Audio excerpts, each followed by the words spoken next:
bam bam bam bam bam bam. You want to go? And I on one of the biggest, one of the most controversial, one of the most talked about podcast in the whole of Southeast. One bam. We are coming to you through Young Content Factory. I'm Dr. Dogubobo. And I show I know what ndị nwere ike eji anani, ndị nwere onu eji ekwu okwu, anu nwere obi. If you no get mine no put but day.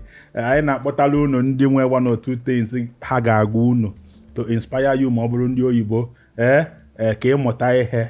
Ndị nwekwara one or two things bụ na agwa gị fụ ife na-eme n'ụwa. Totago tata anyị nwere onye ndị ọcha na-akpọ a born survivor. Onye ụmụ n'iru akwụkwọ ọkụ gbalị ọkwa agbasị anya omepụta bụrụ mmadụ biko nụ ka anyị nabata nụ maazị K Obum Collins ezigbo mmadụ ka efere biko ka m hapụ ya ka o were aka akọwala anyị nna kedu onye bụ biko. Okay, mebidogodi na ikene gị na ndị otu gị na ohere inye m n'ụbọchị taa maka ịma ife niile abụrụkwa n'oyibo ịghọtago anyị ga-eji nwayọ butuo n'asụsụ nke anyị egori ego ịghọtago. So afa m bụ Maazị Kosisochukwu Obumneke Okeke Collins and ọmụnwa ka ndị mmadụ na-afụ n'iru akwụkwọ ịbụ mgbe m na-abịa ebe a ndị mmadụ na-ehe elu m o nwere ndị mụ na fasiche pikchọ na-ehe elu m maka na fafolo ife na-eme wee sị na ọ na-agbafa ume and nke ịbụ dịkwa n'ime bụ na gbama ana m esokwa enenye na-afụkwa ife ị na-eme na ya bụ iru akwụkwọ na-akụzikwa elu ndị mmadụ ife fa na-amụta mana ka isi wee kwu bụrụkwa mmadụ niile nwere obi maka nke anụnwa bụ etinye ọ na-aba aba ụwa niile a na-ene etinye ọ da-agba so it's a pleasure being here. Daalụ. Nọrịnne anyị na-afụ gị n'iru akwụkwọ and then anyị fụ mgbe your story na trend fụkwa so many things ị na-eme maka ndị ọkụ gba.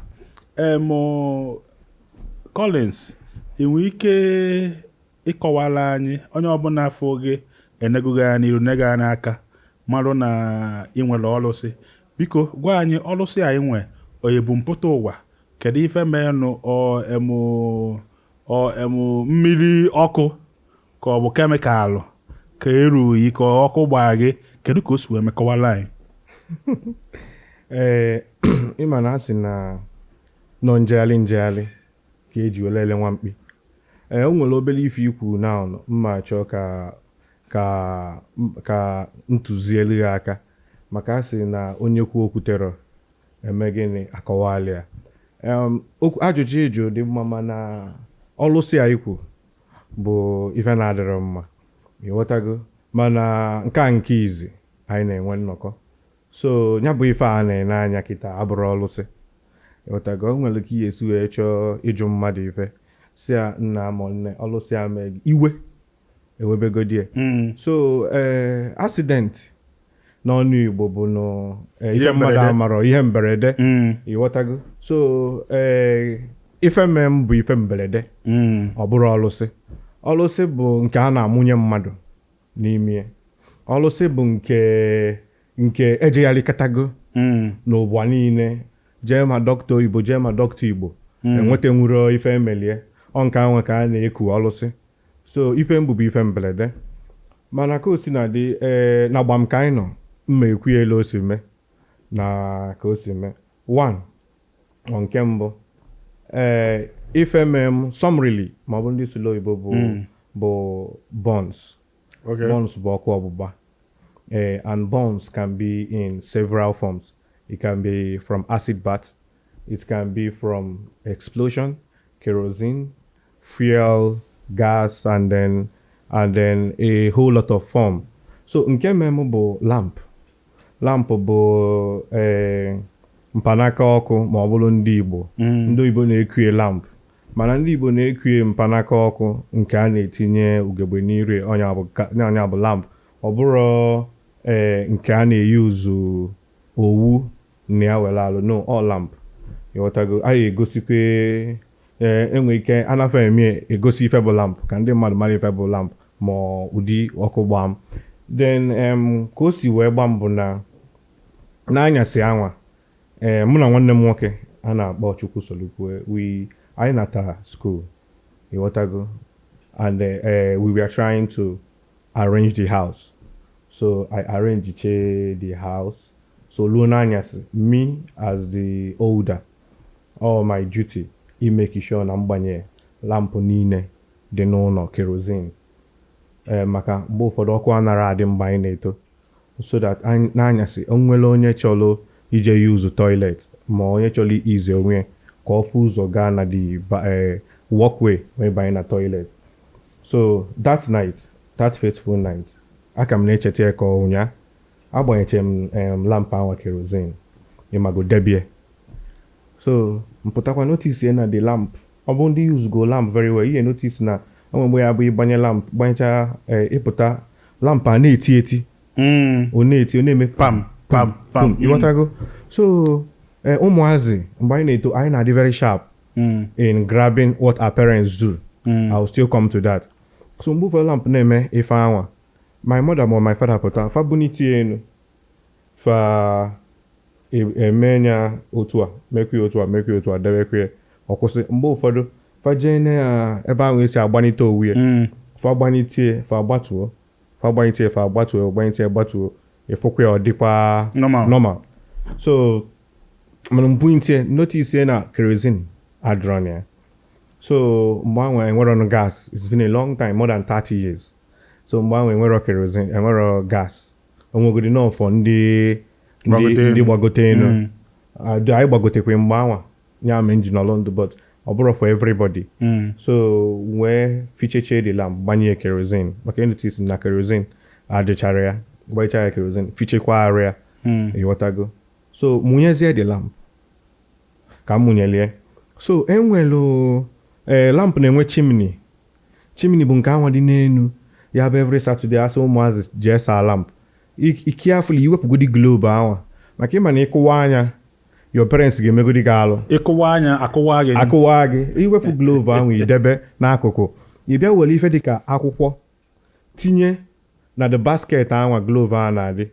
wenye aka lamp ahụ enu then ị bịa jidezie aka na that chimney ịdọnye enye enu ome kpam that kpam ahụ ọ na-eme amarọ m spring dị n'ime amarọ m ka o si return but that force ahụ na-eji return if something like coals na-adị like a compounded dust na-adị n'elu that lamp the more ị na-agbụ ya the more ka ọ na-adapụtacha amarọ m ndị ọgbara afọ ya ama ife a na-akọwa ọ na-adapụtacha n'akwụkwọ anwa n'enu ya ọ na-adị ịgba anya aka like now ịchọ ịmụnye lamp ịpịa anụ n'akụkụ ya datin na-ebunikwu enu the globe then ịchọ bụ na ịchọ iwepụta globe ijiri aka gị doniti ya enu bend that glove back wee wepụta so all that thing ka a na-eku chimney so all that chimney anwa enwelu suit like when I was living in Port Harcourt onwe ife anyị na-eku black suit there oyi sacha moto gị now pụta ụtụtụ metụ ya you will see how thick that suit dị so nke na-adị na lamp na-adị more compounded ụfọdụ na-adapụta buo ibu mana akwụkwọ anwa itielie na ya ị ga na-afụ ya na ọ na-adapụta n'elu akwụkwọ anwa so ife mee n'anyasị anwa bụ kerosene agbanyechego kerosene mụnye lamp ọ na-enwu ọfụma so in a process ka m bụrụzie the lamp debe n'ana so ọ dị ka forcefully ikie ji metụ n'ana ka ofu suit anwa ji si n'enu danyezie n'ime the globe and otu ọ danye na the globe due to na ọ bụrụgo kedu ka m esu ekwie a dust so or react there with the weak anwa wee mezie the ọkụ bịa nwubezie n'ime the globe so nwesi oke since and ịma mgbe anyị na-eto anyị too n'egwu Chineke our father bụ ime any small thing nọ ike gị ọgwa gị ka ike gị ga-adị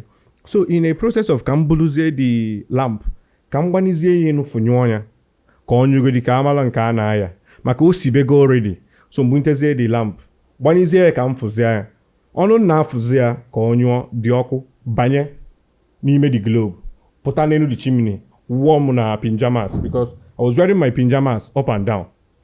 So ka ọkụ wụzi m na the pyjamas I was not HSC compliance mgbe ahụ amarọ mma nwere ife ya na-eku HSC. So I tried to na-try ka m binyụọ dị ọkụ dị na-arụ m ịghọtago maka enwulugo m ọkụ. So na-try ka m binyụzie dị ọkụ na my skin not knowing that the skin is a good conductor of fire. Ịghọtago the skin is a very good conductor of the skin. I'll still come to it. So can they be used not knowing that pyjamas bụ 100% cotton. Ọ na-amadozi na my skin. Ka ọ na-amadozi na my skin ka dị ọkụ na-enwuluzi na-ekuzi mba mma n'onu ma na ntutu before mmalie na-eme na nsalụ ọkụ. So mgbe a nsalụzi dị ọkụ we had our individual rooms. Mgbe anyị pempe nwere m ofu mụ na Chiso na-eche Meso na onye nke ọzọ nwere ofu my father na my mother nwere ofu our steward nwere ofu otago so anyị nweche our individual separate rooms. So mgbe my father ji wee nụzie isi ife na-akpọchazịnụ n'anyasị anwa because it happened on a cold night. Ọ dịka ọsụ ya na-esi. Ọ bụrụ ọsụ ya ọ bụrụ na iligo ọ bụrụ na ịtago anụ mkpi anụ ewu ewu is different. Enwelu mkpi and ewu abụrụ ofu. Mkpi bụ nke ya bụ iwere esiche ofe iku n'itie ịma na nke a bụ anụ mkpi. Anụ ewu anara enwe ọdọ ka anụ mkpi na-ekwu ya bụ nwunye ewu no because mba normal ewu nwunye ewu mere he goat. No mkpi abụrụ he goat. Mkpi dị different. Enwelu nke a na-akpọ mkpi ebunu. Yes, ebunu bụ nke na-esi. Yes, ebunu. Yes. Enwekwa nwoke ewu bụkwa normal ewu. But mkpi bụ that one ya bụ ọ gafee gị inu isie. So I was smelling like that. So I can see relate. So when my father ji wee rush zia fozia mụ ka nsalụlụ ọkụ. So dozia mụ n'aka. Mgbe o ji adozi m n'aka aka eghego. So mgbe o ji dozia mụ my skin pull down to this place. It was just bones. It was what I had was my doctor, Dr. Ago, a hospital I have first choice. What I had was 3rd-degree burns with 70% body coverage. That's what I had. And I had it at age 9. The pictures are there. So when they took me to the hospital, so my father drags them. When my father just dragging my mother, Abiago from Kanye. So she was trying to tear those my PJ. So the more only tears that PJ. Now also no way. So okubam that day with my mother. Because when you go night gown oja la lola and him at night gown umwanya na de silky. Na de silky. You water go. So mboji wear dozia those my cotton. Also go na her own night gown. So okubam from here and up. Then while my mother aki anabo, not be anabo. Okusu bam my mother. So the only thing I could remember was I was saying, "Mommy, Mao." My mother needs in a panic. My father just nolo. Ne. So my mother needs in a marang. So my mother rush in a freezer. With teche akwani ne die bao. Kuwacham naro. And it was a heavy downpour night. So the next thing was campus in a palo. My father said Nolana Bazimo, Toimago, Nolana na cushion palo. My father and my mother una panic. She was even naked. Because my mother always yona ota. So calmly, I went voice. So my mother was saying, Daddy ke buja mo. My father said no to amili nyayara nyangomoto. You what I go that he doesn't even know what he's doing again. So lucky for us, my dad's mechanic, not only a divorce agent, by being at St. Philip's, Papa will be a Julubosa. Definitely he will say this. Or what was I? Say Fabina, the first flat, a wet boy, say Abia, ka obulu motum, buje obulu motie, bujem no, we now seen a rebum, kiabulun kenyawa. otu a ka esi wee buluzie m that night bulu m after mgbe ahụ there was no much motor on the road now and it was raining, the road were still good. So after about 15 to 20 minutes, despite it was a rainy night, ebe m nwetara onwe m bụ na EN hospital Ogidi. And the only thing I could remember that night was abụ m somebody abụ ana m eje holiday ebe mmadụ. Like now, if I want to visit anybody, na-eje mbulu pillow m, anara m eji nwu pillow mmadụ alala ụra. So despite na nọ n'ọkụ that day, my mother mana they will have to get my pillow for me. So mgbe m banye na moto na-eje ụlọọgwụ, my mother jikwa my pillow na-eso m. So mgbe elutezi there na that auto kedu ife a na-akpọzi when you enter the hospital, the first place ICU? No, not ICU, OPD. Okay. When I entered that OPD that night, ebu m mmiri ahụ eji m ọkpa m na-abọ ikwuro m eku akwọrọ makwa eji m ọkpa m na-abọ banye na moto, eji m ọkpa m na-abọ lituo na moto banye n'ime the hospital. So the only thing I could remember bụ na agwa m father na oyi na-atụ m na nchi dị n'ala sinye m pillow m. So enyezie m pillow m tinye n'azụ isi m dị n'ele ana. So the nurses nọcha that night bụ student nurses n'ihe no. So the first thing na mkpu m akwa na-ekpu m akwa na the bones and the bones that na oya no ya infect here. Okay. So ihe ọ bụ ni na-eje Anglican enwelu trolley eji ebu ozu ya bụ emeghe that trolley ebe a na-afụkalị ya bụ na burial ground, emeghe that trolley adonye ozu n'ime bụ ndị Anglican kwuchie ya kwalụzie that trolley. Ọ na-abụ an iron trolley way back ka a na-use that trolley iron ka ọ na-abụ. So they put me in a trolley like that, covered me with that iron, wee kpuzie the blanket, then the iron. So that was the only last thing I could remember till after about 3 months, 4 months, when I gained my consciousness back. So what happened was they said that the kerosene, and the lamp, but adulterated kerosene. That same kerosene, bukwa kerosene, my father was using to cook hot water. Ojikwe butelu mo from the house to the hospital. So there was a lot of mites surrounding my incidents. So iwatago onye nka say na no one of my uncles send the Uncle John on go now. Sino nyangwa send onye nka sino onye nkozo send. Onye nkozo sino makana haziri ike na ekpele. Onye nko imago ifeme Nigerians will always try to use spiritual one or two things to back it up. You want to go? But so that was how I got the bonds, and then that was that was how I got the bonds, and then you can still proceed. I found pictures again, and then when for pictures again, I can get a like it was like normal, and then it was just like all the konye oko chalacha. Yeah. Because I've got pictures here. All the konye your face was normal. Yeah. Kedi he mezin ojuwe akagi juwe mo bend is here. Then and watch out some scars and even on your face. Ke he bute the thing. Okay. Thank you.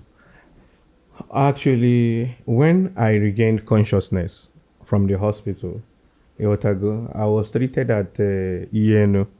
Then, if I not bomb CC ward, and then through the help of my auntie, Mama Adugo, Mrs. Dike, she was the vice principal at EN as of that time.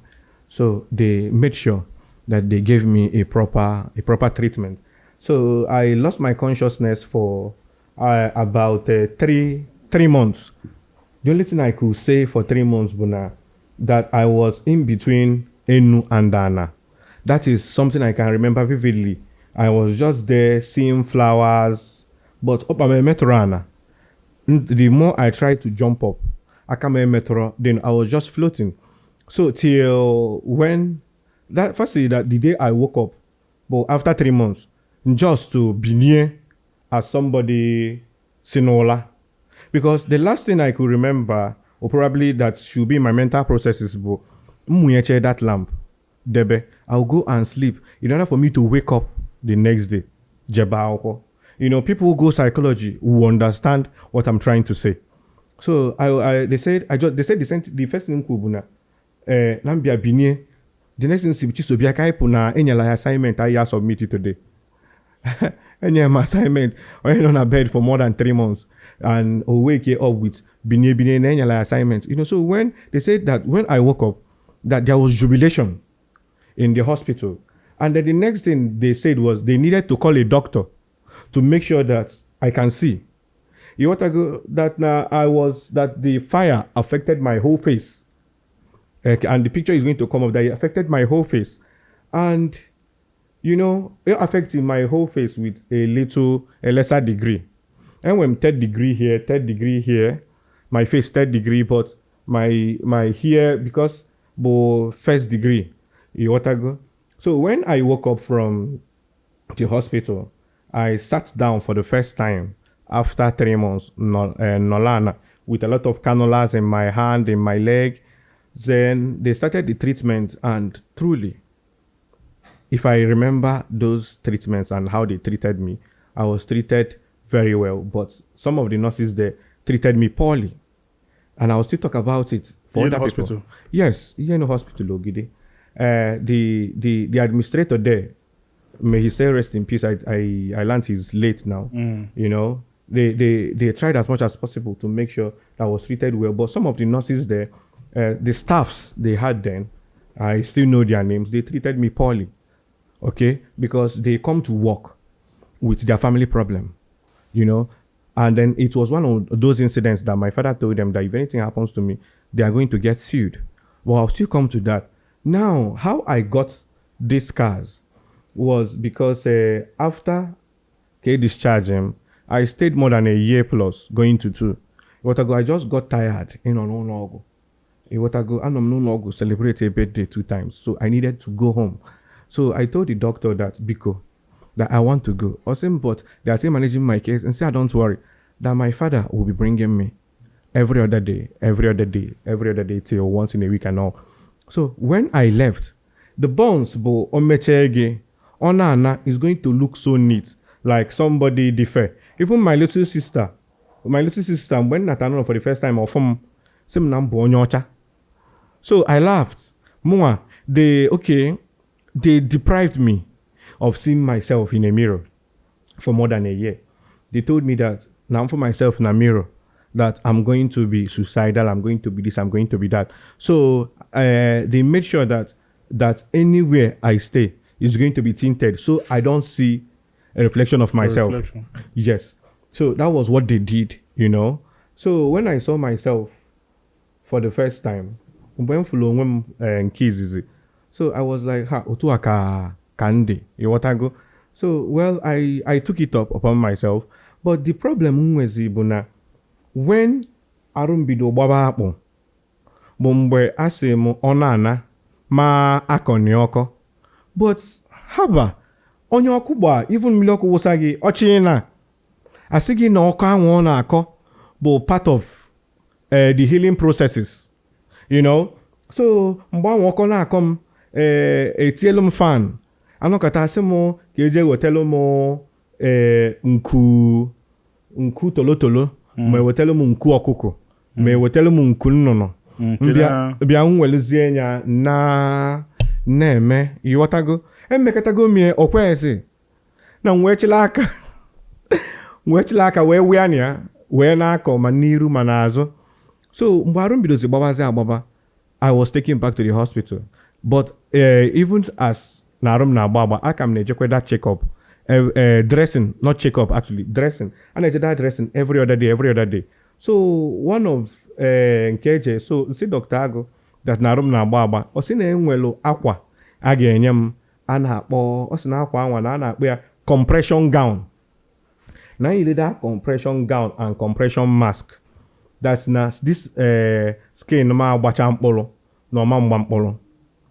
But before sim na meyi compression gown, obuzo sim je meet a dermatologist. So when je meet ndo Igbo na dermatologist, o welu some of my skin sample na na-eche sim ki agwakwa m eziokwu na arụ m na-agba agba. As na nwere ife ọbụla mmegide ka ọ yara ịgba agba you water. So when I say, is that all? Or say yes. But I was still small. My parents knew Zochelumu, all those things. So, after series of years and years, can that whiteness be dobadaba? But but here are still fair. Here are still fair. Some parts, like my hand is always scaly. I don't know. So assume that I should always be keeping it moisturizing. Man, what can I do today? So I've been not keeping it moisturized. So it's from my gene. Because of lack of care or lack of fund or lack of not being to a good doctor or something that is genetically engineered. So it's in my DNA. And if I get tomorrow, if fasikwe na amolonkem arofa gana agba. So or if I may but I'm happy that those fair points pour about after 10 years, 12 years, 13 years will be those white and one nature where puta. Then why I come juwe bago diotua? I'm gonna leave an about contraction. No na the medical term. Now Mboko Abambo when the 9 years. And I was growing up. So the more neto, the skin another layer of skin ugeji mwaka wena. You what I go? And as what a kilimbo, a cast buaka ma cast. Mana a cast zaya, iru abulolo, nkabulukwa mba na akpa kangu. Mbia bulukwa aka cast ya cast. As a small boy. Oneme ụmụazị from finally enwe nwatakịrị a na-akpọ Chinenye nwa Sike. She's more than 20 something years now, probably married. Amarom nwa samaka nka Chinenye nwa Sike. The first day off mo ọ danachagol moto. I was looking so terrible. I was eyi mo mmọnwụ na-akpọ Adamma. Enwe mmọnwụ Adamma amaka na. Enwe mmọnwụ na-akpọ mmọnwụ Adamma. Mmọnwụ Adamma amaka.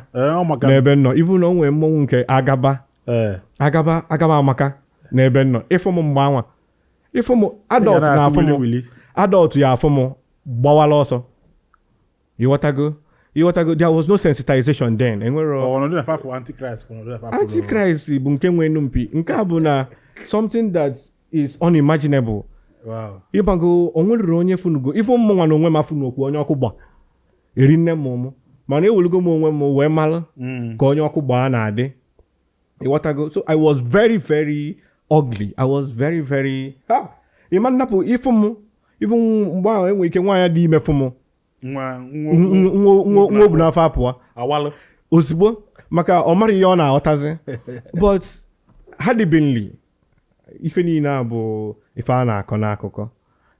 And I'm happy na nnọkwa na agba m na-akọkwa ya n'ụbọchị taa. Nsogbu adịrị ya. Ọ bụ first of all achọrọ m ka nyụọ gị gbaghalụ na mkpọrọ ọlụsị. Ịghọtago. Mana ịma na n'uche m efile m na ọlụsị bụ ihe ọbụla na-adịrọ normal.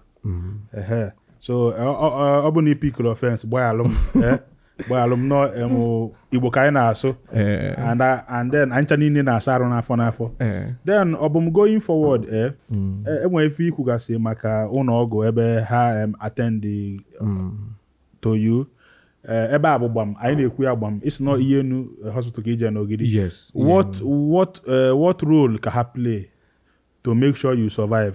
Kwuo nke ha mee dị mma, kwuonu nke ha mee dị njọ, because obodo anyị nwere ka ọ dị ka isi wee kwuye doctors are supposed to be angels. Nurses same thing. mana onye na nwunye ya kọsịrị ọnụ na yard ma ọ bụ onye na di nụrụ ọgụ na yard o butere patient na-anwụ arụ na-adịrọ. Ịma na patient doesn't just need medicine and then drug. Na patients need the kindness, no need the love gị. On patient na-ene nọọsụ anya onwe hope. Kọwara anyị nke ha mee na adịrọ mma, kwuo anyị nke ha mee dị mma. this thing look for 30 years, but it's still fresh. Now my memory, like the recessive of my being. Firstly, I came into Gidi. That year. It's been a long time. But I'm there with my full consciousness. Oborona ebubia. No, I walked into the OPD with my 2 legs. Then, nke body name, after I passed out, okay, the last thing I could remember, senior good in pillow, come where Debesi. Yes, and I'm that pillow. So far ugodi makwa na no yinatom was the only thing I could remember till 3 months. So when I regained my consciousness, I wrote a post about it on my blog post. When I regained my consciousness, then was when I started noticing that they started using me. Yes, they started using me for practical. Yes, they started using me for practical. I'm more the nursing. Levels of burn, 1st degree, 2nd degree, and 3rd degree burns, or more. Then, levels of burns. Then I could understand that when they wear 1 line, when they can wear 2 line, when they can wear 3 line. Then over time, I understood when they staff, when red line, I be blue line too. From there, I could understand when the midwifery. There, white, and no lines. Now, those year 1 people and year 2 people, me practical. My mother, I'm a bro no practical. Oche no ndi nurses niile ya we aka n'ọrụ ka adị sure na azụta m ndụ till mgbe ihe abatazi na my cubicle bufute akwụkwọ. You watago? And as God will have it, ọ bụrụ na mgbe social media dị aka m asala ọkụ online, my parents will not even know because onye na-azọ nwunye nwere time social media. You watago?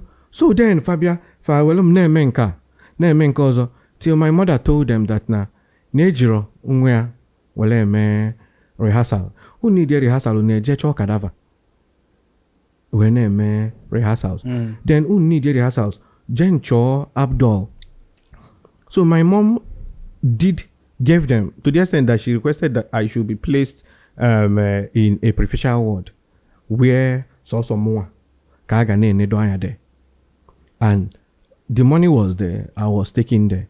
So, you notice that some nurses, especially those staff nurses, this one, Ebu Mafia Nisi, Madam Mara, this woman, Omeche night free call. Mba, yes. Midnight call. Omeche midnight call. Call night free call. Yeah, it's still the same thing. Yes. Extra cool. Yes. Omeche night free call. Obia address mo. Ona. Now, then bụ ndị na-elu na bed. Enwelu ihe a na-akpọ gauze. Ọ na-adị square. A na-asadoche m n'arụ. My father and my mother na-eji akafa eje ọgbọ ọgwụ. Falu efe gote those dana salines. Iwelie isokuo those gauze anwa jumal a na-akpọ ya square gauze. Ọ na-ebuche some form of antibiotics near. Then you dress the skin over the night will absorb that treatment or whatever. Now the name if it has that the next day if we are or just also white. Now for you to remove it, if you remove voya nike obowa those site anwa esadolie. I'm being saying obowa those side obala ebidokwe n'isi bobakwa there. My father will always tell them, well no saline so kuo ya ofuma so that ka ọ dịtụ soft so that ibiazia you will lose that forceps anwa iwe na akpachafụtia. Mana this woman bụ ọbịa mo soku mo no soku ọjọọ so ọbịa ọ na-ereke all of them like that till hey.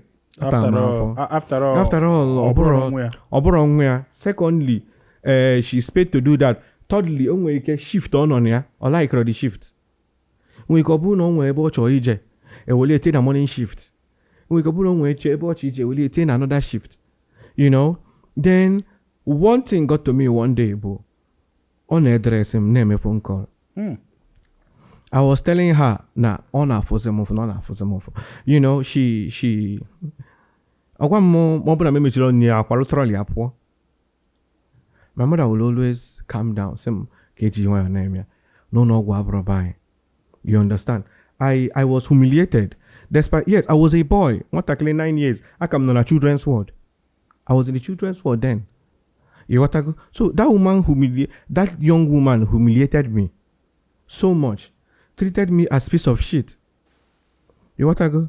So those can be the first one. Then the second one, Abi said the line. Abi said the line na kamo. The do to na aka even this hand baloko ina anya here igafo some white the two hands waloko obi azo iru bachaloko. So there was I luckily for me through the grace of God and we're on bed sore not even one day, and I was so happy that na arom na anabata ogu. You what I go? I wasn't. If I was much older, it would have been a different ball game. So I was treated poorly by those nurses. But the hospital administration, this is what you don't want. They would make sure that you get your best treatment. You want to go? So the hospital administration, it was a canon. I think he's late now. Was the hospital administrator then? He's late now. I'm sure a Reverend Canon Kobo. So he made sure that I was treated. To the extent he calls me okay. Yeah. And I was a miracle. Nobody knew that I was going to survive. Because as I'm talking about it, it's all coming back. You're now reminiscing. It's all coming back. So they treated me fairly in the hospital. But the nurses they had over there, which are the staff nurses and the student nurses, they weren't fair. Yes, I was their first participant or their first example of born survivor, on a 3rd degree born survivor. I guess I'm the first person. A 3rd degree born survivor, a 3rd degree born victim. So the way they treated me was okay by the hospital administration, but the nurses and the doctor and the nurse and the staffs were not fair. But the doctors not there. Because they gave me about 5 doctors. They gave me 2 surgeons, 1 general medicine doctor, and then 2 pediatricians. Because they were trying to give me the normal antibiotics for a youngling. So the doctors that were assigned to me, about 5 doctors, they did their job, family all over, very, very well. I don't even remember their names, but I know they will see this. And they will remember that no more about Kosi C word. No problem. Kosi, just briefly, the role your parents played in all this. Ọbụna ha kwesịrị ka eje aha ike. Ọ bụkwanụ na onwe ndị nwere ike si whether more parental negligence more parental nkewa. Mana ọ bụ na ihe ọbụla inwe ikwu maka your parents, the role ha play to make sure that you survived or you did not survive. Anyone, just talk about them a little. Okay, my mother, Professor Ifoma, she was a principal then. She was a principal then. Or no, she was a principal then at Idana Girls. My mother left her job for almost a year to take care of me in the hospital. Then my father was taking the role of a father and a mother to take care of my younger sibling. You understand? And my father was running 2 homes. One, no, one in the house. So my parents, my mother swore on her life that na ego no bu no geli that she's going to pay double. That is left for the doctors to fix me up. And she never kept. She had this Auntie Ngozi Okonkwo, the prayer team that usually comes to the hospital to pray for me in Bobuna. Every day I be anepe, anayo. You know, why na somewhere. you know, why na somewhere can go to any mile. Go where somewhere, you know, and then my father Bunny. Bunny see because now my boy need take the care of my other siblings, you know, they're making sure they go to school, and he shuttle between hospital, you know, driving for like 1 year from St. Philip's to Ieno, from Ieno to St. Philip's, from St. Philip's to Ieno, you know, the road was like Palia, that he always go to the dining to get something, go in normal route, yeah. So my parents, my parents, especially my mother has always been there, you know. She's like a sister, a wife, a girlfriend, a mother, you know. It's something I crave for tomorrow, you know, because she always lies to me. I always say it's a lie. Yeah, she always lied to me by telling me that everything is going to be fine, that everything is going to be perfect, that you're going to marry, you're going to have children, you're still going to live your best life, that you're still going to namma abomadu echi embiakwa nne kwa onwe mu fụcha aka ndị osembra fụcha ya nwa na Chineke will always make a way, you know, at the end of the day, you know, nwa ya mu nwa ayara na-etufu nwa ya so nwa ya mu nwa will always kwuo things ka make sure na nwa ya nwa nwete the ezigbote support emotionally, psychologically, financially, and otherwise. So my parents Fabani Sieke, and my mother more especially, you know, is the main reason why I'm here today. Ima umuwoke anara the soft. Otago omwanya. Odugada the soft. Omwanya. But then the soft. But at some point, you know, they were kind of ima onwe ya be more onwe ka nwa yesi where an accident. Ifele nwa gi ana emegi. At some point it happened. You know, I wasn't presented. I wanted to be in Edumeje. But oburo if I could kita, it will still come to that. Yes, ngwa kan jogo ibugo Ikolobia kita. And then oyene ga anya omani na becha. Na oburo se afocham pictures oge. Oburo se ka mu nwoke de mgba aka de kita. Oburo ngwa mo bo onya mo osna nwoke na torere legona. Kita ina torere and then it go very sharp. Iha Megi. Okwa ihe mberede a Megi. Otu ibi Ikolobia. Ọ gafe afọ ọbanye n'ebe iji bụrụ nwoke omega affect n'ije ayụma mere. And then ọ bụ na omega affect kedu ife ngere ụmụ nwa na-aga. Nke ịchọkwa ịchịpụta ọkpa m n'ilu. Mgbe ife na-ewe gaa n'iru. Ịgwa ya eziokwu. Ọkụ agba mmemme affect. O mmemme affect very, very well. O mmemme affect. Mana amara m ife a na-akpọ psychology n'Igbo. Psychologically amara m ife a na-akpọ ya n'Igbo. O mmemme nnenete. Ọ bụrụ ndị ọka sị na o mmemme nnenete affect. Yes. Ngwa gị that no mere m affect. Ịghọta anụ m asị. Or may affect very well, and or affect him in various ways. Or affect him that's na muna umuwanya anara enwe mmekọ in the sense that na nwoke abụlụgo iru bọọlụ ịghọta, and nwoke iru bọọlụ n'abalị ka a na-eji afụkalị ya. So o mee m onwere ka m pụta kịta sị na okay, let me throw more light n'ime.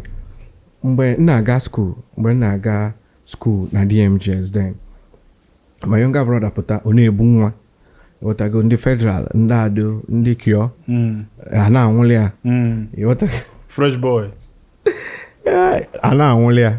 Then the only ndụ m ebu ụzọ na-echegodo n'onwe m wee mara na nwaanyị m ejesi ya nnekekwan ịghọtago. So otu ano kita it affected my mental state. Not that I'm not mentally okay, but it affected my only friendly psychology na interpersonal relationship with people because nnenega anya ana m afọ gị as you're coming to pity me.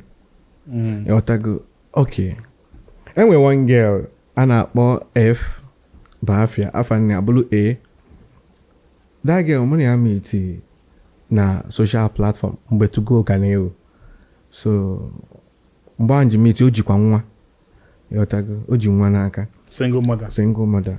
Then so ka mụ na ya meet zi anyị mechaa efu.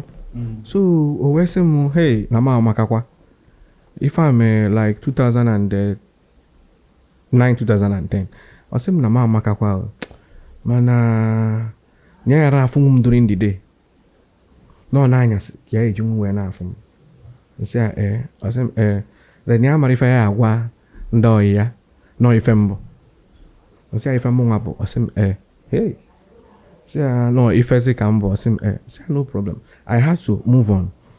Then it has affected me that I had no relationship. Yes, otu a na-ekwu now.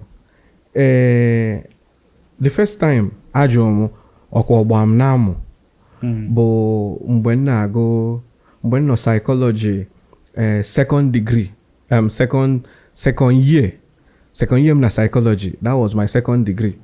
So fasị m mgbe anyị fọm ana m eyi sweta mgbe ọbụla ichicha arụ m niile yara afọ iru m anya ọ bụrụ na mgbe anwa ka COVID-19 pụta m etiekwu face mask n'iru because mgbe a COVID-19 na-ewu ka m gwa ya eziokwu esokwa m na ndị benefit mgbe ọbụla iru face mask mụ na nwa ya ekwugide eziokwu mkpufuzi iru asị m ya na-abịa so that mask bịa nyelu m aka boost my ego ịfọm mgbe ọbụla mkpuru mask. So my heat on him and I was driving. So basically you can't see me anywhere. Either if I want you to see me, you see me. I had a car early. So awesome that na ebe ya nọ na nwere ife ama ma abolia mụ negodi onwe m anya. So in fact na ọkụ agbamọgba dị m na-amụ na mgbe nọ psychology ka mmadụ ji m ọkụ agbamọgba na-amụ ọ sị m na onwe ife ya chi ịjụ m nsị a gịnị ọ sị m mgbe ọbụla na-ehicha arụ ọkụ ọgba m na-amụ mgbe anyị je psychology night a na-eme departmental week so o nwere hotel anyị je ya n'ọba so die ka ọ bịa kpọọ m sị m na onwe ya chi ịjụ m ọkụ ọgba m na-amụ nsị a na-amaghara azanwu ajụjụ a eche ma ọkụ ọgba m na-amụ ịbịa ijila aka mkpụrụ anị ka nene malụ ma ọkụ ọgba m na-amụ and akpụrụ anị ka fụ mmọnwụ eme ife ji bụrụ mmọnwụ. So ọkụ agba m affect m. So the only good thing ọkụ agba m mere m bụ na ọ mere m I channeled my life into ịgụ akwụkwọ because agụ m akwụkwọ very well. Ifugodi m ifu iru gbara ọkụ n'asụsụ iru gbara ọkụ na-ekwu you be wondering ọrụ onye ọkụ gba na ekwu ụdị okwu a and we still come to that ụmụ ụwa mere m alụ especially ụmụ nwanyị mere m alụ because achọbụ m ịjụ gị kedu stigma ị na-efe esi as a young man nkịta and then even jụọ gị weda ma ọkụ agbata ga ebiji m maka mmalụ ma ọ na-affect gị ịlụ ọlụ maka na enwere ndị ga na-ekili gị kịta na-asị na this boy bụ fine boy mana ka mmagolu ma ife a ọ ga-ejidekwa side ha na-eme njụọ jụọ gị ọdago so gaa n'iru gwa anyị ke stigma ị na-aga n'aka ndị mmadụ especially relationship with women gaa n'iru. Okay, firstly ụmụ nwanyị na-abịakwute m maka na ụwa ajụgo m and onye ọbụla o nwere ụdị accident n'ọnụ Igbo bụ o nwere ụdị ihe mberede abụọ dakwasa gị ụwa ajụ gị ụmụ ụwa mara dat na mma apụta gbaka despite okay let me give you an instance ofu ọmụmatụ mgbe ị na-post video online. Do you know that people will still come under the comment section? Comment here, say mo na ọ ka mma otu a this girl rap that na kedu nwaanyị amalụ mma kwụ n'ọkụ ya anụ nwoke ọkụgba. Kedu ka their family picture ga-adị? Ịma ụdị family picture a na-ekobe na palọ. Kedu ka ọ ga-adị? Okay. You what I go? So ụwa may expect ka nnọrọ na eke ọka eke ọnịcha ịmago gwọkọrọ otu ansi gwọkọrọ jide efele na-ayọ ọba bi ala. That is how they wanted me to be. They didn't know that I can break out of the chain of depression. I'll still come to that. The chain of depression, the chain of anxiety, and then do well for myself, travel abroad, and live an expensive life. People did not understand. They never wished me to be in that level. First of all, I'm supposed to be second-hand citizen. I'm supposed to be they were expecting me kandi ko onye okugba imegebe ndị okugba na no na term site Aroma Junction ebule efele ana ya yo nnenyalu maka onwere okoram. That was the perception, that was the strata, the world, Nigerians especially debe maka na okugba. Now ife ngabigala erika agabigam onwere one girl imalia mana mara akpe afa. Okay, monia bana ya no mana ma akpo onye boy River State monia bana ya no obulu mo okenye quite all right, but from that age as is a problem. Even my parents, they didn't see that age, and I know she's your follower, she still see this. Do you know that na mami ase na the reason me na unwe ama anomo bu one na mbo onye Anambra na ina agwo ogwu ego. Then two, that na ndi over na kedu as na onwe some behavior characteristics ya mmadụ asina onwe ndị a na-akpọ ni ukubu. Kedu ife a na-akpọ ya no pride arrogance. O si na ndị very prideful. Okomoko. O si na okomoko merika that na ya chọrọ onye okomoko. Nwaanya na-ekwu ife abụkwa nwaanya bụ retired principal. Same na ife me na nwa ya ayama nnombula abụọ ya Anambra. Then nke bụ na is either my way or the highway. Iwota. No. Was she expecting me maka na ọkụ gbaa m nke ọbụla ekwu nsị yes ma Kebe ewu. nke ọbụla ekwu yes ma nke ọbụla ekwu yes sir. No, Maro, I have the right to express myself. That is why I always say be a good human. I have the right to express myself. I have the right to love. Otu anọ, I suppose ịfụ mmadụ n'anya, mmadụ afụ m n'anya in return. Ụmụ nwaanyị mego malụ. Okay, let me tell you something. Well, one girl, afia bu Angel, meeting me not to go. So, Bwawa, yabo, ebe 2007. So the girl was me actually from no be a kulobia. We see okay, I wasn't be a kulobia. We be a kulobia when we ran about to Kadina, a kulobia, ebe say joko. So the girl no na one shop. Na time so putaza ne kulobia. Me the girl gwam. Osim general ebe ran about the general. General ran about the general. Me gwam me. Osi mu weni aka enu febe aka kia wee fam ngweje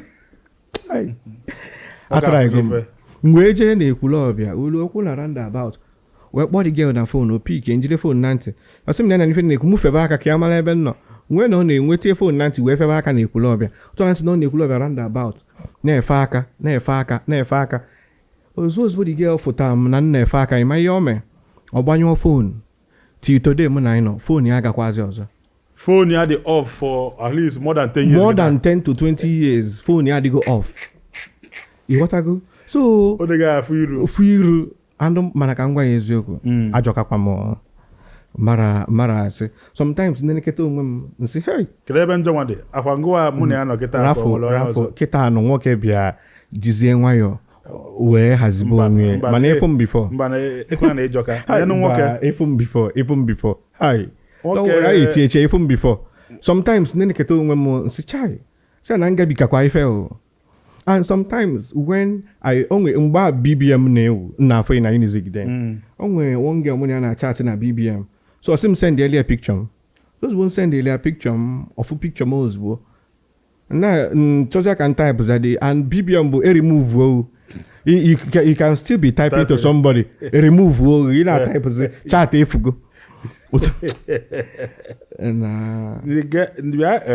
enwe onye ịgwata m na gịnị achọ imekọ ihe nwaanyị ọ sị gị yili face mask enwe ka isi wee gwata m ya why was that? Ịma na I don't think I have the right to tell people what their decisions or what they should love or what they shouldn't love. If what I go truly, enwelo, mbosi ogwam something like that. Na agabiga go kwam 1 or 2. But the thing bona, the more I go through all those things, I become more resilient.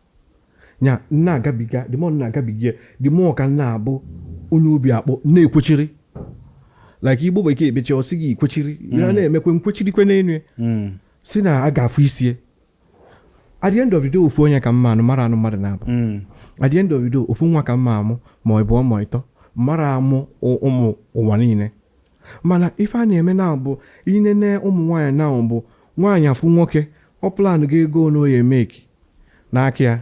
Ọ plan go ife oye eji ihe mbọ ọ gbata na nwoke anwa wee mele onwe. So o mezie love afia arụ. Mana enwe ndị dịkwa genuine. Like that girl anwa ngwa ibonye Rivers mụna ya mamia bụ na ya nụrụ yota mamia si na ndị Anambra na-agwọ ọgwụ ego yet mụ na nwa gị amalụgo mata aka esi nọ ndị Anambra na-agwọ ọgwụ ego. So all those things ife affect America. Mana the more ọ na-eme ma affect the more ka na-ekwechirikwe na sikwa na nga na-agakwa n'iru because as now, where there is life, there is hope. And mgbase mbọ ike we create an awareness gbasara ndị ọkụgba. You know, we'll get to that. So that's just that. Enwe ihe ikwu maka onye nwa say that imam nwa or something like that. Can you throw more light on KMN and then what is happening now? Okay. KMN. Ima na ọ sị na mama m nwa na nna anyị mmiri. You want to go? As in, or your babe called my auntie called my babe. Bia say na mama mu njuwe na anyukwa mmili nka ọzọ kwugide kwuche. But there is something in life. If something is not going to work out, nature will always find a way to make it not to work. Ebe anọ now ejegom ma spam count. Healthy spam. My spam they complete. Onyama be ihe ise ekwu na this born would affect your fertility or something. Will affect my fertility, yes. In case no drop volume voice note. Yes, no kubamu bachamo because so bam nafo no gbaku manuku na ebe nwa na ebe spam na form nafo no ku agbaligie. Na ebe spam na de nafo no ku agbaligie. Ona agwazi onye agro biology. Yotago okwugide kuche maka ịma na nwoke na nwaanyị nwee fracas o nwee nsogbu ife ọbụla sọlịa ọ na-ekwu adị okwum ready ịpụta bịa sabasita n'ụmụ ụwa o nwere onye na-asalịa no echizi nnọọ nwaanyị ma ọ gbaa nkwụ ifu vidio asịsịa na nwunye m anwa nnọọ awepụtazi online wee kwuo na ife anwa ọnụkwa bụ eziokwu amazịa na eziokwu ịghọtago mana ịbịa na-eme na-akọ ọnụ online anara m akọ ọnụ ọbụm anyị na-afụ social media activities gị ma ebe ị na-agba egwu ma ebe ị na-egwu egwu enwe nke mfụbọsị a ị na-alịta ya and then ịbụ onye anwụle and now you've been able to transform yourself into a very handsome man. How were you able to cope? Because I'm na some people na-ekiri gị nwere ike na-asị ka onye asị wee na-eme because enwere ndị nwere ike na-fight depression, na-fight suicide and everything. Can you tell people how you were able to do it? How you were able to at least turn into this cheerful fellow? Please, Ganiru, before we now get to your bonds and then beautiful, just shed the light here. In Emanya, you see that na Moses in the Lanya no gada.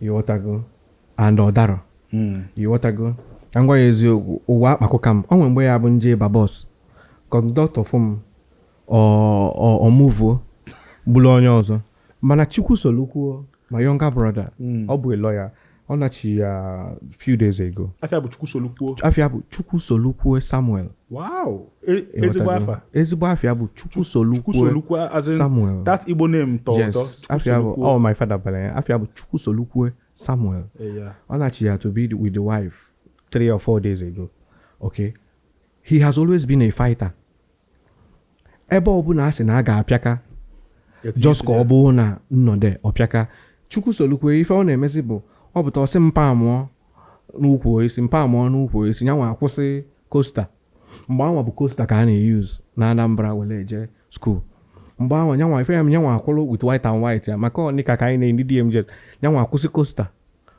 kwụsịsịa omelụ m sayị mafta ozugbo anyị na-aba mabaga n'ime the costa so anyị mabagazia n'ime the costa anyị jebe n'ebe azụ ebe ama nsị nwaanyị anyị pụta ịghọtago so anyị pụtazia na azụ anyị nọlụ ọsọkwa ya bụ na draiva na ebe ọbala n'anya anyị eme nlitu na moto ahụ tinye isi ogidi luo DMGS ọkwụsị anyị na dax mgbe a Zix abụrụ roundabout Zix bụ straight road ọkwụsị anyị na all sense anyị lituo ma nye egie so ụfọdụ ndị draiva notice nọ trik ọ na-eyuz anyị bidozie anyị pụta ụtụ anyị banye ọkada si St. Phillips jebe Ọnịcha so I going to school I suffered stigmatization sometimes enwere m ike nọdụ ebe nwaanyị akụ nwa ọsị driver na aida na nlitu na bọs a ọ na nyanwa litu and na nyanwa litu na ọma nkwe ya ụgwọ moto driver sị m na mmelitu you understand so ata m afụfụ n'ụwa then how I got to be where I am today is because enwere m any option enwere one day nchi commit suicide ife mere that day bụ na my father mụ ya nwe obele fracas so my father bụ a school disciplinarian my father kụzi na Bishop Crowder onye na-ene mmanya na onye na-afụ my father n'iru ọ kụzi na Bishop Crowder Junior Seminary with Anikwenwa then mgbe Anikwenwa dịka the head principal there my father kụzi there na Bishop Crowder so my father despite n'ọkụgbam my father still flogs me 100 strokes of the cane 150 strokes in his happy mood ọpịa m 100 more happy mgbe so ọdọrọ happy ụmụ ike ọkwụọ m 150 to 200 he was doing all those things ka nnụ efe ịghọtago so one of the days ọ bidozi ịpịa m ịtalị mgbe aka ma ebe m ebe na dị aka dịbụ otu a kpọdo so ebe m about 2 times so ihe na-eme mgbe ọ na-akpọdo dịka aka nnụnụ bụ o wee ntezi ịtalị ka ọ pịa m nrọsh ya na fensị anyị welu nka konye na fensị weluzi ọkpa nke a wuge na-agbazi ọsọ because achọghịzi m ka ọ na-apịazi m data ịtalị so mgbe ọbụla o wee ntezi ịtalị nlue nwere aka konye na fensị wa emechee mma anyị amala akwa si na St. Phillips bịa na 7th mile ebe mpa mụ bịasị m na mụ nata mụ biko nka mụ nata na mpa ya aza apịa m ịtalị nka ọzọ ọ debekwa m n'anyasị anwa nnaba ugbuo m ozu so one of the occasions ka ọ na-apịazi m ịtalị ọ na-eme anya sị m na ọ kakwanụ mma na njọ ọsọ nwụọrọ onwe m mgbe ọkụ gbara sị ya mkpọ chisosi m ka ma ada sị m na since na ma nwụrụ na ma ya azị anwụ so then when your father could tell you that na ọ karị gị mma na ịnwụ mgbe ọkụ gbara I don't think there is any pastor that can tell you that you're still good. And secondly, despite nangafe ọkụ agbam, I was never taken to a psychologist. I was never taken to a psychologist. Agum computer science, come out. Go estate management, I came out. I was still dealing with depression, anxiety, PTSD. As in, I was dealing with post-traumatic stress disorder. Sometimes, like this, you were weapon. I had no friend. Phone, radio. Ibatana room, radio. Ngote radio. Okukata. Nse can lose the radio. Can fukene. Iye na agwegwu n'ime. Lose sie maazi amaka mmesi chekwa. Yes, they akana. Obura akana. I was trying to find myself. Inquisitive. I was not being inquisitive and mature.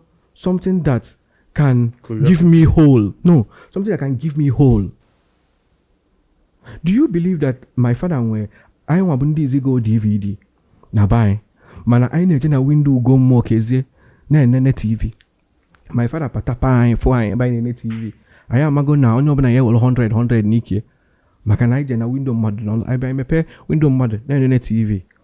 And we kai kazi anda we mo amo fe me check out and find na Joy kede na say kede kazi fa wan we TV wala amoze amo. Mba wan na window ni mod and then everybody hates Chris.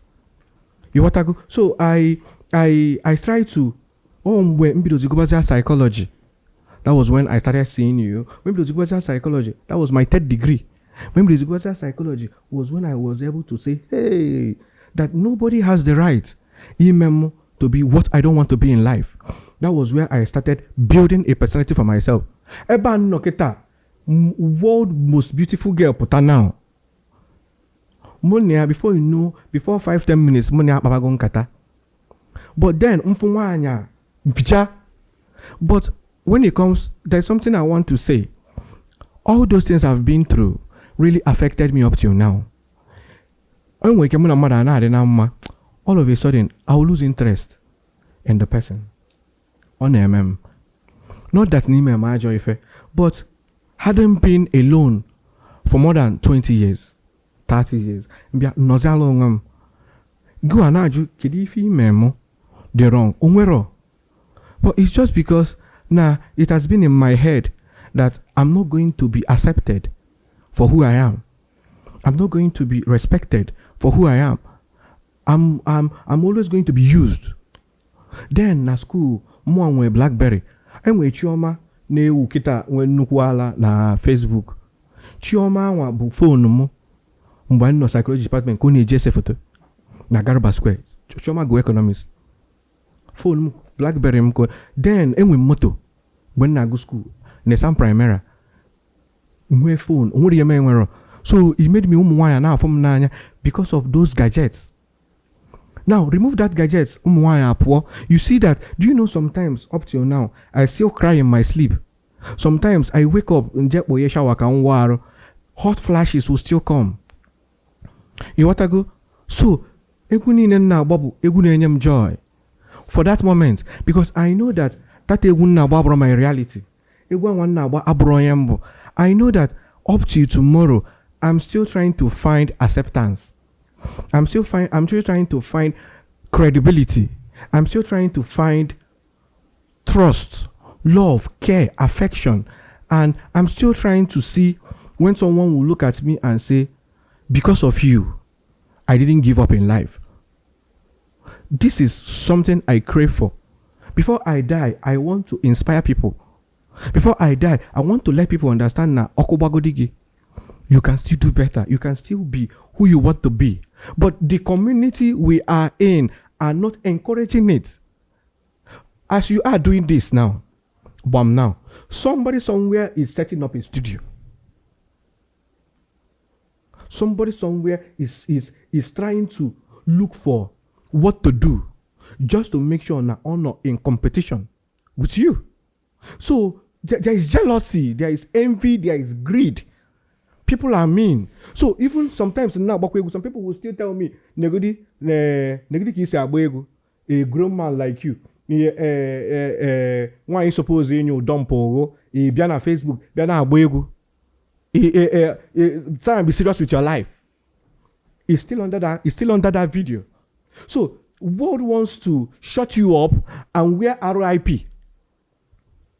Okay, Mobad. Ebekwan obego. The life has moved on. And once you understand that you've got only one life, and Jesus will undo onyegi makanoma nige bimwe. Ndi bo na atu na go for fagasi nige bindo bikanyanka. So it's left for you whether me or be that ndo bikanyanka or ni bikaro. The only thing we are left in life, bo nonya no one more. Sometimes ufado are more ayara no one and they're still doing well. Some ufado no one no issue. No one, and they're still living well. So I think he has to obu onye ode between Guinea. So that I'm out today. Message him the sharp is because I owe myself that respect. I suppose to be a since na this body meche binye na hospital bed. Semo Jabe, let me give you another chance. I have to respect this body. I have to treat this body with care. Or arwa, I suppose can rubeli isi. If obu no can melia. Because if now at 9, I wouldn't have been here. I wouldn't have known people. I wouldn't have had struggle with Umuwanya. I wouldn't have done this. I wouldn't have done that. I wouldn't have been here. So it's a privilege to take care of myself. Up to you today, Oko can come. But Ginwa will not know. Oko Abwam, sometimes, and they will still tell me that there is still life under all these things.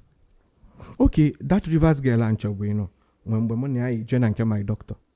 So this my Facebook an issue. When I join and doctor Ago. Doctor Ago sim mota one din na kedo ibi ebe. Nsi ana omo anwe. O sin kere en mota.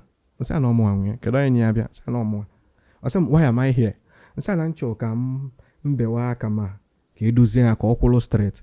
Then iru ma ka akpucha. I say mo okay. Nsi asa. I say mo that na it's going to be very difficult for me to get married. No, I have married in wine. That name we can unfun alabata kamone abili ndi be fire rekwe. Mwike unfu onye ndi be fire alabata ka afutalu nwanne fa wine. Nyanwa ana afuta ayare ekwe. So always seem that na niru ma now. Nya make they wear uchaya. Befuche that he can under 1 hour. Nyaga uiru akita opwo. Ona chakwa white ka that picture ifo. But na ona akpo ozo ya puta there. Garacha kufum pipi gare or fum pipi semo. Thereby causing face ulcer. Face ulcer. I'm correct. Face ulcer. And say I really say yes. So we say what about aka? Or some motomo or stick shift or clutch. And say I go well with clutch than stick shift. Or some but and major car they steering no too odd. Well aka ni bugia na eje baba na eje. Or some yes. Or some naka yachi message naka no ga awazu aka 5 to 6 times. And no watch that 5 to 6 times that my brain cannot be able to handle the motor sensor of aka. Sim nya yakwe ba kwala o because some them believe no ba kwala brain ama handle nguzi some part of the body. Also na nya wa aka now. Now my brain cannot be able to coordinate aka again. See I really also yes.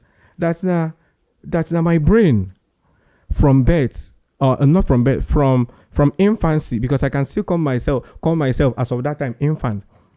And now go the sensory neuron now pass information from aka to my brain no to aka card. And no to a cause we master na the brain. That's now make the way aka fix here that my brain might not be able to control that sometimes we can all aka ma name on its own. So also more interview me with the other company. Iyo gwambo. I said it in the interview no same mubulu nwem naba. Mulu mu chonye ga nabatam. Nabata ife niile ka osi wede money ebibe. So that I am here today is because I was destined to be a change to this new horizon. So onya ka nwe ike ikwu gbasalia for now.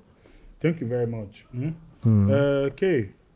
Kaiba na your bones are beautiful. Okay. In I'm a more angel can get back or charity in bones are beautiful. We can go and have butter. Nana ihe meba yana ihe just buy in touch eba. Imana asi only fair mirror. Anara ma ele esi a handle only femme. I didn't choose Kokobamu from Momo, and my mother has always been a pioneer in my life as affair.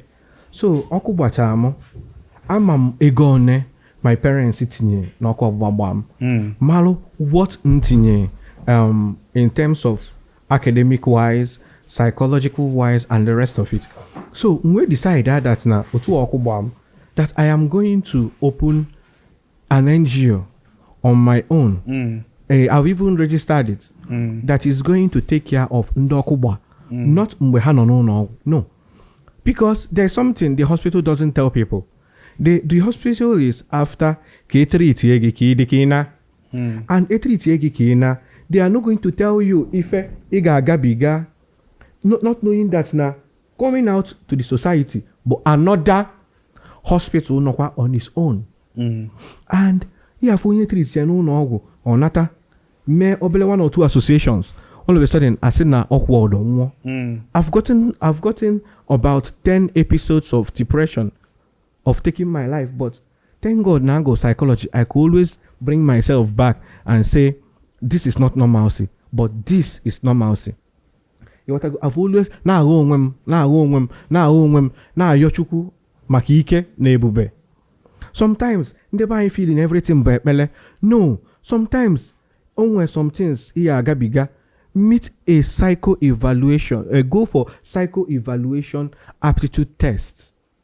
And where MMPI test, and where anxiety test, and where bipolar test. You may some of all those tests so that kawe malebe is in gaka.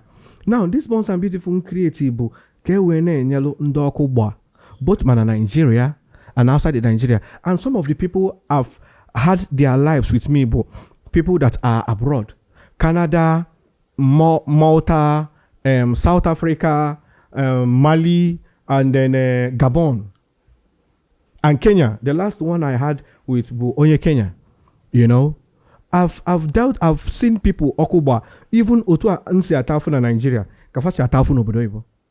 Do you believe that because of Nokubam, when go chala I went to look for job. My CV very good. Do you know now Hasim that because of face count that I'm not going to get a job? Okay. I cried. Mechena when people talk out years back. And when moto the Uber Fit. When I went to register my car na Uber, do you know what they told me? The boy name assessment there. Same that my car is okay to be registered for Uber, but that their riders are not going to feel relaxed because of how I look. And say, so I called the young boy, Joanna, are you a graduate? Or say no. And say, why are you not a graduate? Or say no, 200 level, na Uniport. And say, and you are at an inspection site for the Uber. Or say yes. And say, are you sure that you know what you're doing here? So, and say, the reason why I'm saying this, Bola, because you felt the and your riders will not like me. Do you have a car? I said, no. I went back to my car, wind up. I cried and still went back home. So I've been rejected very well because of Okubam. If not because I do 1 or 2 things outside hustle, I wouldn't have been earning a living. I will still, with all my degrees, still be at Ekoka. Because I'm not perfect. The world wants perfect people, they want perfect people. And when they see me, they tell me that I'm not perfect. I'm not fit. Even when you're NYSC, now Port Harcourt, they told me that I'm not fit for camp. But my fitness report be there. Na madro fit for camp. You understand? So I've passed through a lot of rejections up till now. I don't have a job. And I'm still looking for job. And if someone can see this video, say more that you speak so well that you can do well in our HR team, or you can do well in our finance team, or in our team, or in whatever, and say, guy, I want to reach out to you for a job position. Just let me shock you in what I can do in your firm or in your office, whether hybrid or in person. I can work hybrid, I can work in person. So what am I trying to say? I created that bonds and beautiful for people to know that even with your bonds, you are still beautiful in your own way. Do you know that, let me tell you something that will shock you. Do you know that bonds victim still segregate against bonds victim? Jesus. Do you know that now, a Nigerian bond victim, that I reached out to her email, come on, a 1 or 2 session. the person declined the letter.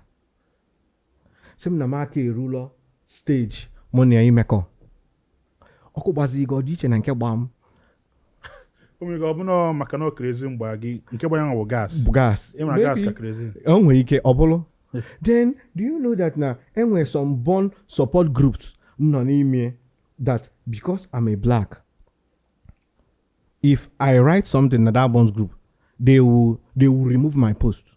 Same because I'm a black. So if that na despite that na I must struggle for Ndoku Abaro to accept me, I'm still struggling for Ndoku Bakwa to still accept me. Some people are saying because that I'm a Nigerian that this thing can be Photoshop. And a Photoshop on your Kuba. Some people are saying that this thing looks like a costume. Makeup. No makeup. It's like you the HD makeup. Again, mezemo. Sometimes I wish that I have makeup. Sometimes I wish I'm sleeping so that I can have my normal life. So that I can be happy. So that when I say I'm fine, thank you. So that can you when I'm not can break it up. See, I'm not doing again. I chose him. I don't because mbobuna onwere format apology letter ma maronisim. Me abulu na na-eme. Onwere format I love you message me debe. Irinne momo. Enwe sometimes ndị chekwa I love you message you say mommy. Profit go do nke makwa ma letter am odabakwa. Ma mgbe nna ayo mgbe ya bụ ndị chekwa kedu pattern mejibe chuo nwa me abụ na nchuta. Onye mụ na ya ga-anọ for where? So if that's na this bonds and beautiful creative but a forum. Do you know sometimes I will reach out to organizations say for that I want to do sensitization for some on what and say in creating awareness so that some of the schools some of the universities some of the houses are now called the HSC compliance. Once of I know that HSC compliance we could no also wonder. I say me draw interested. Because open na out there na grassroots kuzelo mwaze. Gene bu HSC compliance. Okay. At least go ahead. Okay, HSC compliance bu health and safety environment. Because enwelo some uno obuna, for example, suppose you fire extinguisher.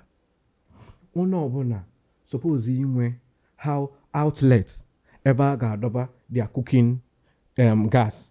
Some uno kitani use gas for their generator. They are still they should make sure that their generator na the cylinder and use ko adikoron, you know. Then some house suppose alo front door, alo block, alo back door for escape route. You know all those things. But yeah, not try them. Some people then I'm trying to look for people I can work with so that can able to this awkward back down to the grassroots because up till now, monagin never not bankata. Anyway, some towns, non Anambra State, I know. Can you use some panaka? Anyway, some towns I know yeah, can you use a lamp? But do you know na mwaga keta mweke oma my favorite lamp? So na TV koga na affair. Mo na Google. We be check when do so if that na cordial nweke mma onwe ike odiro nwoye mma. So even I've been having struggles, series of challenges. Enwe ike inweteche school igeje jeme awareness on accept ndokuba. Enwe ike mbosa we bia fasigi that na how you look that no teacher their pupil mma. You what I go? Ifu kedive diche otu ande na for Christmas. For Christmas, I phone ya just white. Nkembo na phone ma bulugo. Even sometimes I have bago ma phone up tabago na agba. Ama kum na phone ya apotam na agba. No wa. So njiko ya na arafia before you know chikume belu luchi eba. Aya se na afo akogban, ana afo se phone. So an ma bane. I'm trying to make sure that ndini no akogba is living a normal life. Nde enwere opportunity the way nsi we enwe opportunity the exposed. In the UK, in Agalonwegi, Onyocha will come to you and say, "Hi, you look so different. What happened? You see, no Okubagi. I say, don't worry. Can we have a coffee so that I want to talk? I want to hear your story." Now Nigeria, Okubali, shift to come a young ego. onye ma ihe onye ma parents ife ya ome mete. eji usendiela ọkụ gbaa anya onye ma ihe nne na nna ya mete. eji je gbaa anya o nwere ike ọ bụrụ na achọ ije wee chụ aja ọ bụrụ na isi esika aja chụcharịsị anya survive aja eji eso. So do you know sometimes na-aga for one or two people ka ha na-agata na-akpabụ nkata fa nara amụ fa gafee m bido mụba amụ mfile na ndị amagokwa m fa amago m njakịrị. So all those things dị n'isi m, but as chi na-efo Chukwu na-enye m amala enwe m ike ngafe efu mmadụ na to the extent n'otu anọ kịta bido kịta kpọgide m si luo echi marathon maka mara m iche mee example ịghọtago. So ọ bụrụ na ị kpọrọ m afa mmara aza, so I'm happy na ị nwere this forum ka ndị mmadụ na-eshare. Do you know that up to you today sometimes I feel like committing suicide. Why I feel like committing suicide is it's going to end everything. It's going to just give me peace. But what as educated, as open, and as how do I put it? Otu a nsi mala akwụkwọ, otu a nsi wee kpagharịa n'ụwa na-agabiga ụdị ife na-agabiga. What is going to happen to ndị na-enwero any opportunity ịgabiga delete otu a nsi delete? That means they're going to go way more tougher situation than I've been. So I'm happy that na eji m onwe m wee na-ama atụ. Ọ bụrụ maka mma nwoke, yes, nwere one girl na-ekata m sị m na ịmaka, say thank you, don't mention, na-ejekwa eje maka amara m the next thing years so na ma maka anwa. So I'm always on guard. Nke ọbụla ịgwa mma likero nyekwe gị ya back ebe a nọ. Some people say o nwere something nchọ ka address iwekwe n'iwe. O nwere ndị si that na ndị niile nwere ọlụ si na fa na-eweke iwe ọkụ and emegie ọ dịka a norm na Nigeria abụla onye ọbụla nwere ọlụ si na-ewe iwe ọkụ. Mba, ebe a nọ anara m enwere m ọlụ si and anara m ewe iwe ọkụ. But something notice with ndị nwere ọlụ si or ndị nwere ifeme bụ na they are quick to react, unlike a normal person. A normal person enwere ọlụ si will always say na onwere ife ya akọchafụta ya. Mana onye anwa nwere obele problem na arụ ya ịbịa ka igwe one, they are always on self defense. Before na agba one ya nwa agbago gị two because all they ready for because all they ready. Okay, do you know na DMGS? Let me bring something up. Do you know when na go DMGS? My classmates Oboto ọ nọ na UK now. Oboto fa na agba bọọlụ mbịa sifa ka nsolo gba bọọlụ fa ajụ ịghọtago. So mbịa mmabulu bọọlụ fa na-enene m agwa nwanne m Spider asị Spider ya bịa ka obunye ka ọ yọta mbọ ka obunye fa. They were playing. I didn't know that time I cast aka m.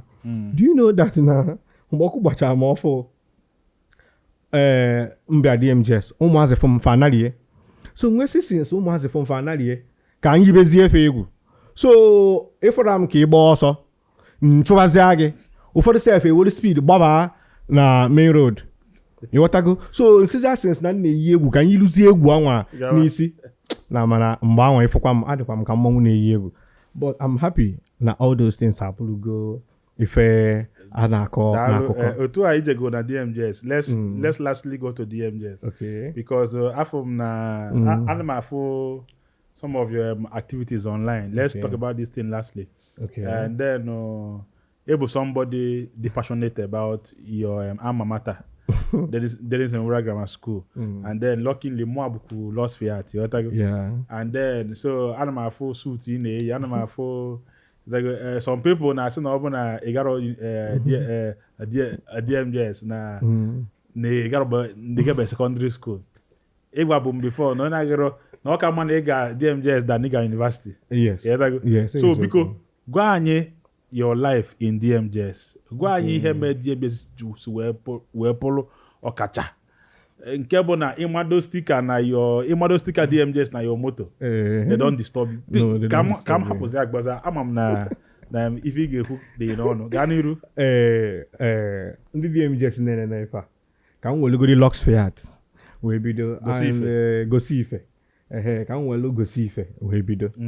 And then ka nsi wekwu onye na-agụrụ DMGS ejero school enwelu my classmate a na-akpọ Uche mmụọ na-eke Uche daalụ this Uche the more passionate than me onwere function Uche na-anara eje and okay my life in DMGS but when we were much younger my father could know DMGS ka eje that he doesn't mind eating expended that transport ka eje DMGS we had some schools mara akpa and Ogidi I suppose eje but okwechi si na eje DMGS so that we will have classmates also DMGS bụ school ya bi cheche ịpụta inwe classmate Hey!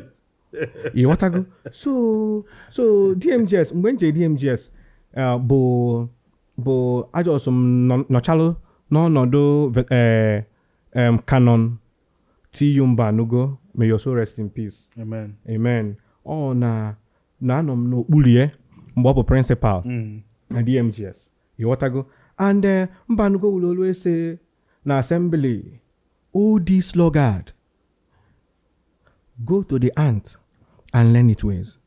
And favorite hymn Mbanugo bo, oh God, our help in ages past for our hope and our years to come. Now about favorite hymn Mbanugo, may so rest in peace again. Amen. Oh nyawa melo DMGS jiwe pamaro. Oku bachamo mgbe no JSS1 mal bulukwa ọkụ ọgbụgba na apa na chetekwa DMGS. We kwuo na mma agụgide DMGS a gluo nya n'isi ka anyị bidozi itonyitebe in life ka nọ na ife dịka Obi Kubana go DMGS mana Obi Kubana ọ bụrụ na ị na-afụ vidio a abụ m Luxfiat and even esili m ike inyelekwa m aka na ọ dọrọ na njọ ịkpọ m sị m na enwere ebe ịchọ ka m lụọ mbido ọrụ because and then DMGS bụ school ọka schools ngugo in and abroad. DMGS bụ school they shape your academics, your personality, your interpersonal relationship with people, and they make sure they brush you. But I know DMGS, I know Ineka. Do you know that if I are out na main road naga, moto mo ike kwụsị like this. Buche wala nante. Segi, why are you flying out? You was just style nezi anya na windscreen Yes. If you stick ya. Before you know it or jack ya giti na moto bulugi. Not ya back to the DMGS. Say principal or if I couldn't answer na DMGS. Before you know it principal azobo unwe azo. Principal azobo unwe azo. Game wa mwata ku imago ni go showdown. Yes. You what I go? Yes. So DMGS bo Like a cult. Like a cult. Confraternity. No, not authority. DMGS help. The only thing this confraternity. Yes, that's what DMGS is all about. Why now I say does monkey go to school? I say yes. The monkeys go to school and they turn them into a normal human being. Ongoro yegucha DMGS. Or on help on the good DMGS if any sedike no. Rather, and then we office abi bata. Ayara ajuki kedu university je. Ajuko digi kedu secondary school je. Ise no DMGS sige no lo side no abunde nka afọ n'anya. Onye obuna go DMGS bụ onye afọ n'anya. To the extent no ụmụ nwanya na hustle sekita akafa nuo onye go na DMGS. Kafa we n'anya moto sticker DMGS din ya. Because ụmụ nwanya kita afugo na enuo nwanya di go na DMGS. That you also a dengramite. Osuke abu na ije agụlọ ọka. Afugo gi also as a dengramite. And you have to live up to this. Afun moto na abo jam ono ana abamba. Mputa ni afu sticker aburu DMGS no. I've not seen it before. And omandikwa na this aboweme. So if you na DMGS it's go school. I'm not advertising DMGS. I wasn't paid to do anything, but I am so passionate about being a dengramite. And the first thing bro, if you try go DMGS, Jura said I locks fiat. And we're two silent questions, so I agree. And the matter you before the jello school and whatever, copia, makabam nagaga. Man, you meet to go DMGS, two questions, koga ajugi. First thing I ajugi you're this one. If we are on air and you're still okay. Either Boggy a senior boy or a junior boy. You're certain. Or the second question, I just say, you are this one. Yes. Iguia. You go na mo talk we mo. I'm like mo abu ama kwa mi fi na but mo Clark House. Mo Washington. Ojo gi kedu ya. Oburu ha na I nwere these two IDs. Issue gi for character assassination and defamation of Imani bo onyori ni zutele enori money no le anabam. We jokuwezie. Yes. You what I go so DMGS I'm so happy to be associated Dengram to DMGS. Number 1 non Chako Anambra or Southeast. Number 1 bo Nigeria. Dengram bo number 1 worldwide. Because eno na na-eme doba. Efo onye like Kedafia ndị nweche isi. Ndị nwecheli isi na big companies. Kedu ndị bụ set gị? Set mbụ Uche Mmụọ na-eke. Afụ nwa. Chigozie Eziokwu. Kedafia. Siki. Shimi. Na ime na afọ aka eji malụcha. Ndị abụcha ndị bụ senior. Ndị Kwagotale. Ha, even with ọkụ ọgbụgba emekwe m touch your toe.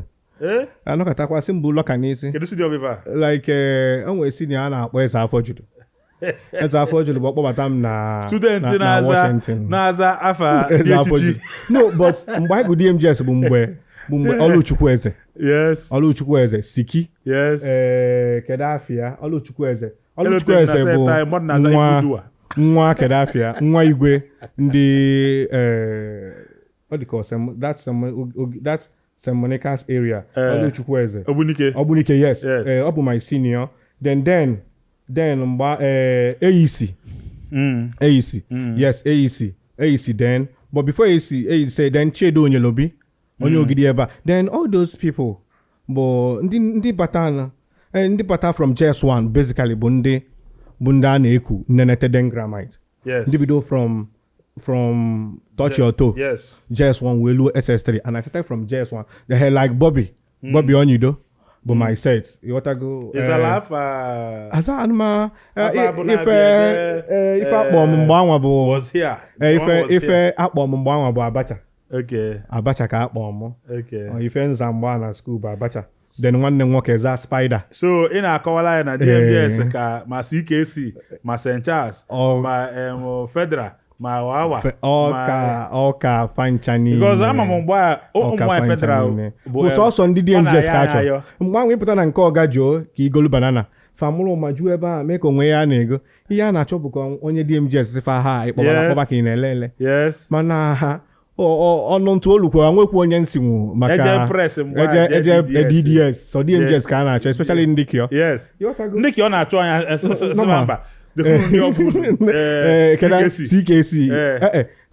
CKC ndị ado bụ onye ọbụla ọ dabara fachekwu ndị Washington maka Washington ndị GTC ka ndị kio na-ejekwu maka ọ na GTC ka alụ Kedafia Stadium Kano yes so na ndị adobe ya na-anọ then ndị Anglican Girls bụzi onye ọ danazi alụ well mgbe anwa o nwere one girl na-ekwo afia bụ Blossom.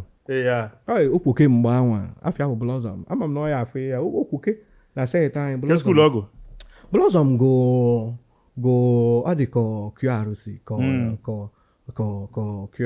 anwekwu m na-akwụ m eti anya n'ebe ụmụ nwaanyị nọ mana anwe ka esi wee nọrọ ifụra ebe ndị DMGS na dust white fa na-ete dia slipper dia very neat ịma na anyị eje nke ọfọ aja ma gwa m ọfọ aja ka nọzọ ya eji m maka ka m wee fụ ụmụ nwaanyị regista kwuo lesson ọfọ aja biology na White House eje m lesson na White House biology so ịghọtago so enwere DMGS na-afụ ya I'm so happy to be associated with you.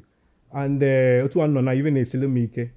Enidi m ezigbote ọrụ m alụ dị legit. So itiekwe m na line. Ka na-erep kwa Dengram. Imiti na Ogeman. Ogeman bụ nke nọ na gate onye Ọnịcha. Ma Ọgandru. Hirochima fan. Hirochima Aralo. I met Aralo. But may he so rest in peace. Amen. Aralo anwụgono. Hey, is all people.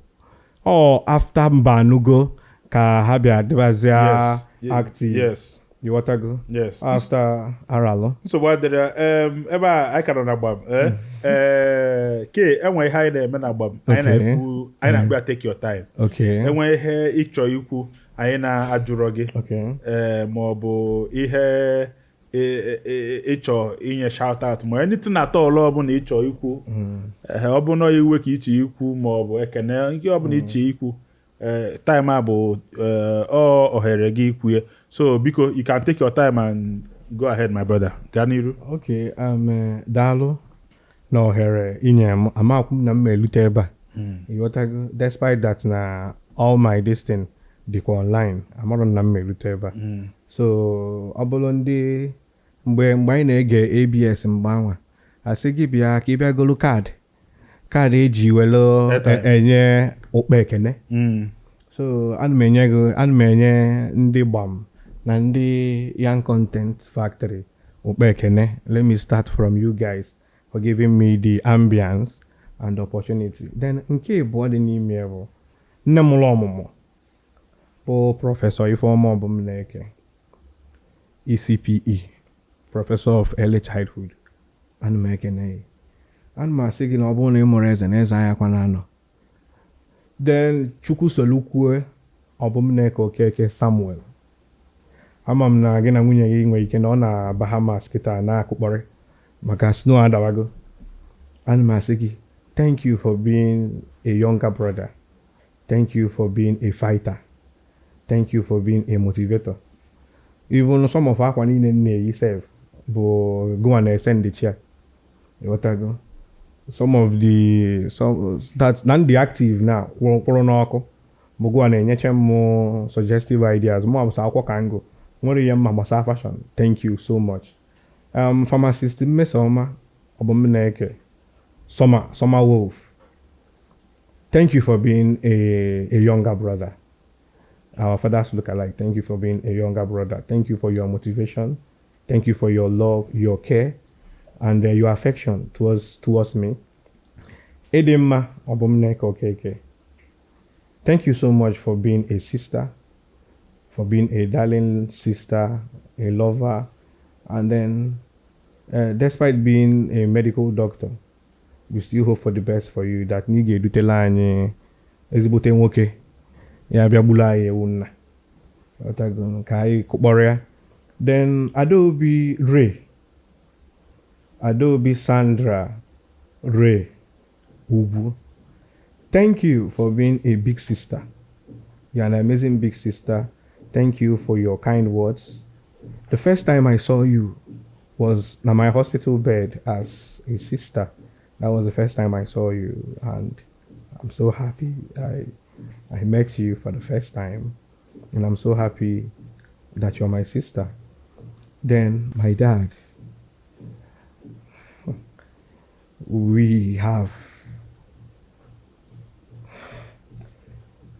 I know you've never been proud of me. I know. Sir Samuel, you've never been proud of me. I don't know what I did. I don't know how and why.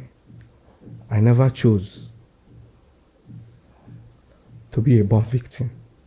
I never chose to live this life I'm living. But you as my father, I know that definitely you are going to see this.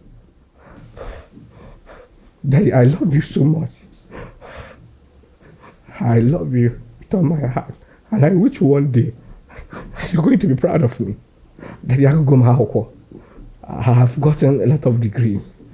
I just want you to be proud of me. Just want you to be fucking proud of me. Because I've tried. Sometimes people will care to ask me if I had a father. You know, yeah, I do have a father. And you're my father. And please, I don't know if you will see this. You've never been interested in all I do. You've told me severally that you wished I died. But please, you've told me severally you're not proud of me. But please, I'm begging you to be proud of me today. I'm begging you to love me as your son. You've chosen chisel over me severally. I don't know why, but I just want you to be proud of me. And I just want you to know that I love you from my heart and I've never stopped. Despite you've never called me, you've never picked my call, you blocked all my numbers. But I want to tell you that wherever I am, I'll still make you proud. Definitely my mom is going to see this. Mommy, I'm sorry I'm saying this, but I just want people to know that I love Sir Samuel, Ife Bolago, Chukwudozie. I love him so much, and I wish that he comes back to us. This is all I wish. And then, Olivia, you've mean a lot to me. Ifemi Ochukwu, you mean a lot to me. And I love you with my heart. Olivia, I love you so much. And I'm so happy that you're here. Ifemi Ochukwu, it's been rough, but I'm so happy that you're here too.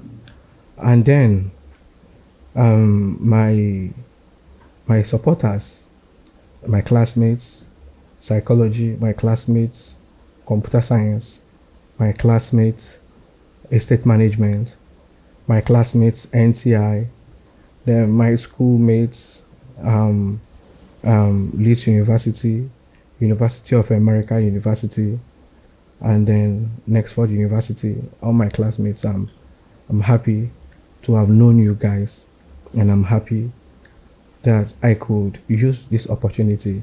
I'm using English because all my friends are white and they can barely hear my language, and I don't know if there will be a transcription of what I'm saying. So that's why I'm going to use English. So I'm so happy. Then Mama Adugo, Mrs. Dike, I know that you are going to see this. Probably Jidekene on Wabia will show you. Or maybe it's going to be on the highlights. I just want you to know that you mean a lot to my family. Mama Chiko, thank you so much. Pastor Tesieku, thank you so much. And then Miss Tandu Okafo, you were my mom's vice principal when I was in the hospital, and then you helped fix my mom up. Thank you for your support to my family.